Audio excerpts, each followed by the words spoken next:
A project which uses boxing to help young Londoners avoid a life of crime and violence is showcasing its work tonight. The project's called Fight for Peace, and it's getting its message across with the help of two of London 2012's Olympic gold medalists, Anthony Joshua, the super heavyweight champion from Watford, and Nicola Adams, who trained at a London gym before becoming the first woman to win an Olympic boxing gold medal. They're joining us from the project's academy in Woolwich. Thank you very much for speaking to us this evening.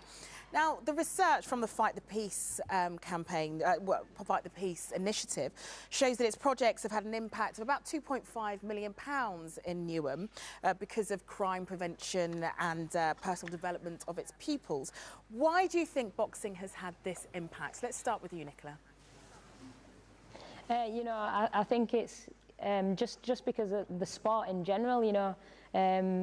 Kids find sport a good way to get rid of energy and use it in a constructive way. And that joining sport along with education, it's a really good way to engage with the young teens and the kids as well.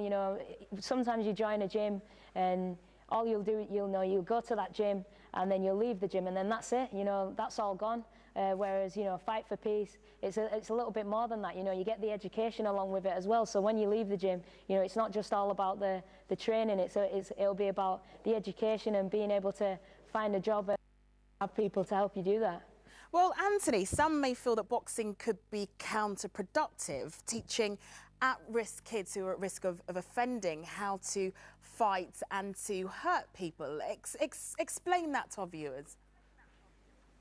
There's young kids that are involved in Fight for Peace and that are involved in boxing, and it is a combat sport as well, so it teaches you how to use your tools in a controlled manner.